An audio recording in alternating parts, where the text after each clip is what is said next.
रूस और यूक्रेन के बीच जंग पहले से छिड़ी हुई है। इजराइल हमास के बीच युद्ध जारी है। मिडिल ईस्ट में पहले से ही अशांति चल रही है।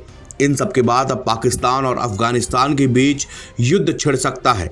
पाकिस्तानी एयरफोर्स ने अफगानिस्तान के अंदर घुसकर टीटीपी और दूसरे चरमपंथी समूहों को टारगेट किया है। रिपोर्टों में बताया गया कि पाकिस्तान की वायुसेना ने डूरन लाइन के पास अफगानिस्तान के खोस्त और नंगरहार प्रांत में हवाई हमले किए हैं। शुरुआती रिपोर्टों के मुताबिक इन हमलों में बच्चों समेत 6 लोगों की मौत हो गई और कई अन्य घायल हैं। पाकिस्तान के इस कदम के बाद काबुल का प्रशासन भड़क सकता है। पाकिस्तानी एयरफोर्स के हमले के बाद दोनों के बीच युद्ध का खतरा बढ़ गया है। पाकिस्तानी सुरक्षा सूत्रों ने बताया कि इन हमलों में तहरीके तालिबान पाकिस्तान और हाफिज गुल बहादुर समूह के गढ़ों को निशाना बनाया गया है। दोनों हथियारबंद चरमपंथी समूह पाकिस्तान के खैबर पख्तूनख्वा प्रांत में अफगानिस्तान से सटे इलाकों पे सक्रिय हैं। साल 2021 में अफगानिस्तान में तालिबान की वापसी के बाद इन समूहों ने पाकिस्तानी सेना के खिलाफ घातक हमले तेज कर दिए, जिसमें सैकड़ों सैनिकों को जान से हाथ धोना पड़ा था। पाकिस्तान ने अफगानिस्तान की तालिबान सरकार पर आरोप लगाया है कि वो पाकिस्तान में हिंसा फैलाने वाले समूहों को अपनी जमीन पर शरण दे रहा है।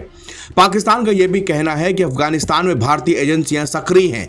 ये एजेंसियां उन गुटों की मदद कर रही हैं जो पाकिस्तान को अस्थिर करना चाहते हैं।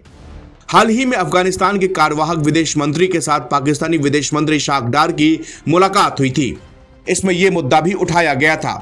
पाकिस्तानी सेना प्रमुख असीम मुनीर लगातार अफगानिस्तान को धमकी देते रहे कि अगर चरमपंथी समूहों पर रोक न लगाई तो पाकिस्तान को कार्रवाई करने का पूरा अधिकार है।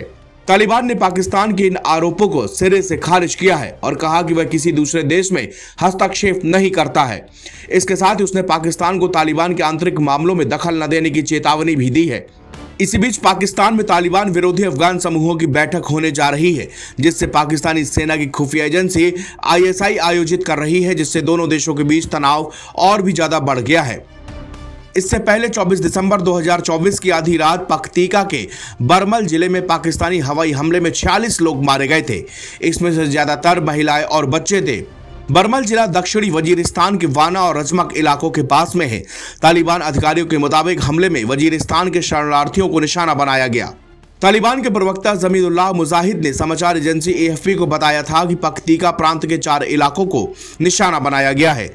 तालिबान सरकार के उप प्रवक्ता हमदुल्ला फितरत ने कहा कि मरने वालों में ज्यादातर महिलाएं और बच्चे थे।